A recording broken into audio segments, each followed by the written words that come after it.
Thank you. Good morning. Whenever I see Mr. Wale, I used to refer to him as brother. But today, after hearing him talk about stories from the 60s, sorry, I apologize. I think the problem here is I've listened to about 5 speakers or so talk about the Nigerian problem. And the way they have talked about them, they came in ways that we're quite familiar with. The same problem. And you know the funny thing about those problems?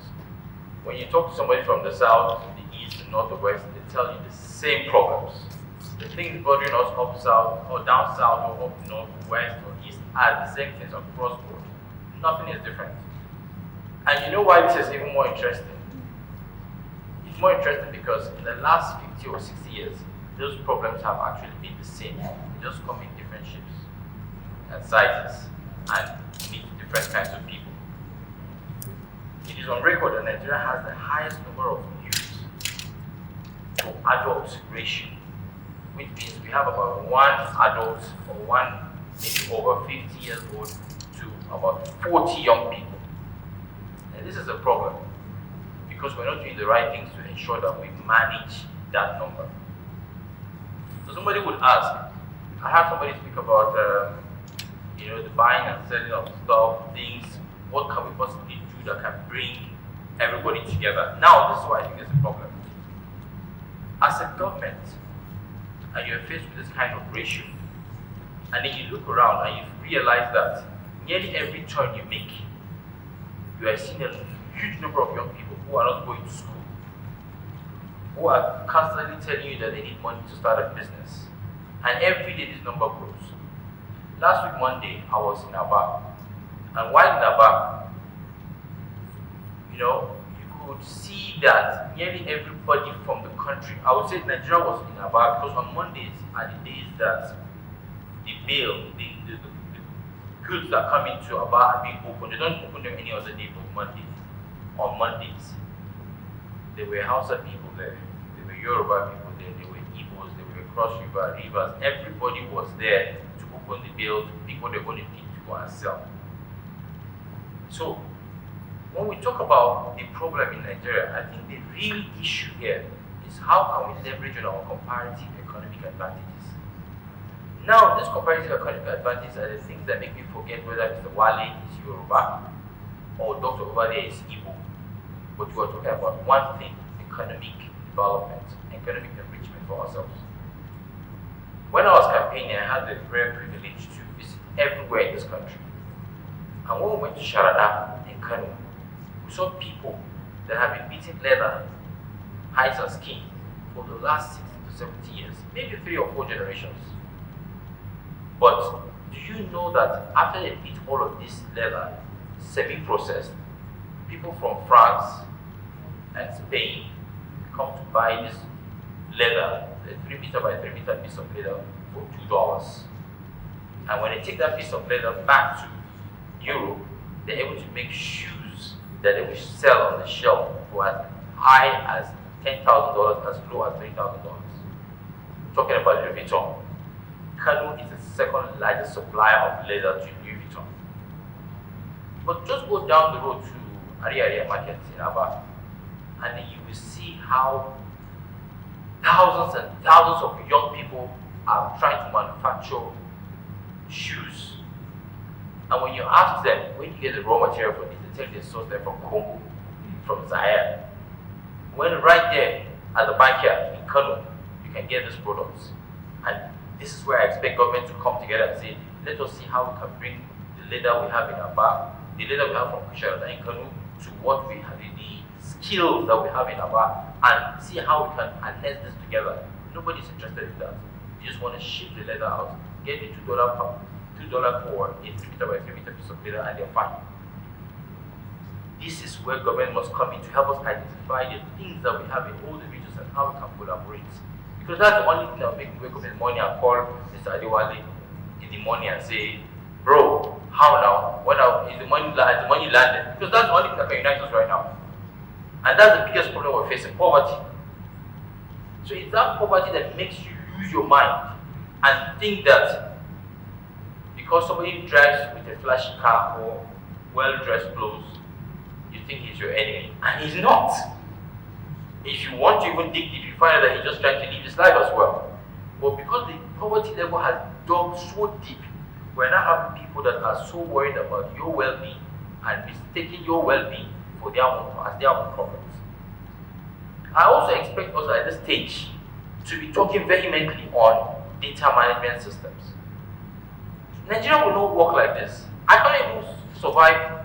I can't even raise my family if I do not know how many kids are in my house, how many house helps I have, how many dependents I have. Because that's the only time the resource control can make sense.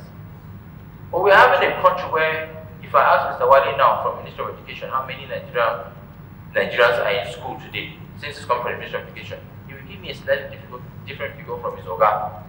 And another essay, they will have different figures because there's no proper data management systems. We have to give it to the government. I like the NI thing that's going on, but it's still not going on in the right way. It should not have any time span to say go and register before so date. You don't shut down a registration that has to do with the data or database of people, because it's a constant ongoing thing. In fact, if I give birth to a child today, that's another child. But if you tell me that you're giving an ultimatum, then it doesn't make it work. What I do expect is these data management systems are supposed to help us know how many people come into our country, how long they want to stay in our country, when they intend to leave, and that for all of us as Nigerians, that should be our pride. The number that makes you claim or justifies you as a bona fide Nigerian should be what you can place before the people. And I was saying things about data management systems, and to my shock, and to my surprise, a lecturer from one of the polytechnics in Akure said to me that you are talking about counting number. Don't you know that is the Antichrist? And it's unfortunate because he is probably thinking he wants to take one of his wife to America to go and have a baby. And the day she gives her to that baby, they give that baby a name. But there is not 666. It's fine, it's not Antichrist. But if it's here, it's the Antichrist.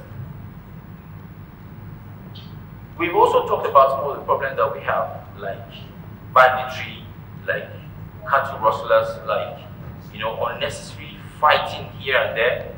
And again, this is exactly what happened in the 60s before the Civil War, where people started claiming, I am different from you, I do not belong to you, my system has to run differently from how your system is running.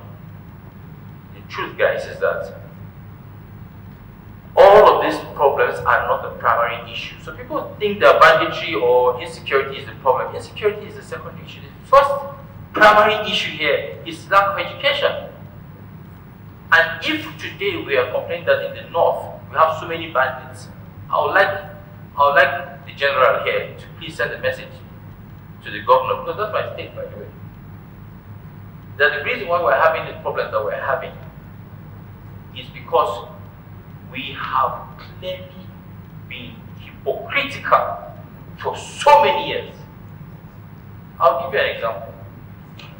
The Fulanis are of different categories. The category I'm going to be emphasizing on right now are the ones that move around a lot with their cattle. Now, as the men move with the cattle, the women and the young girls also move with fura, the no to try to sell, and in most cases sell in motor parks or where people just sit down and relax. Now, what has gone down in the last 40 years or so is that for every time these women go around, they start having relationships with people in the parks, with random people, because sometimes they don't even finish selling whatever they're selling to meet or make ends meet. Now, children come out from these relationships. And when these children come out, because we're Muslims, we believe that every woman should have married a man before she gives birth to a child. But in the real society, it doesn't happen like that. People give birth to people any day, anywhere, relationships any day, anywhere. Now, these children, I call them the rejects, because my society doesn't find them worthy. They look at them and start thinking, that one is a bastard, we don't know his father. The other one is a bastard, we don't know her father. This one, the woman was sleeping around before she had that child. And so nobody cares for these children. Even the mosque does not embrace them.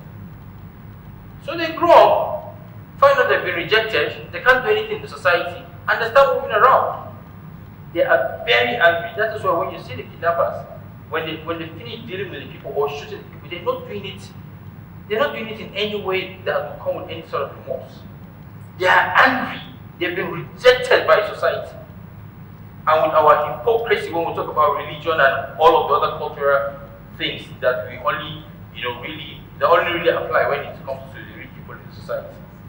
These are the problems. So when we're talking about, there's insecurity, there's a primary cause for what is happening. How do we want to start talking to our malamai in those mosques to tell them, look, you have to embrace everybody. Everybody should be embraced. It's not everybody that's going to show you his father or mother. But the most important thing is to create an avenue where these people can feel that they have a community that loves them. NSAS. Oh, time is up. Give me 10 more minutes. NSAS.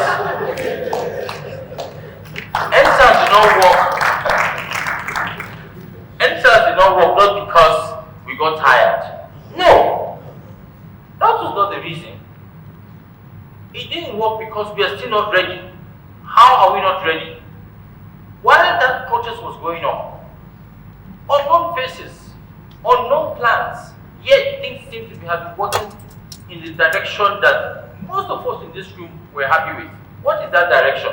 A direction that is going to lead us to having a clear sit down with the administration to let them know where it pinches us the most and how we want things to be rectified.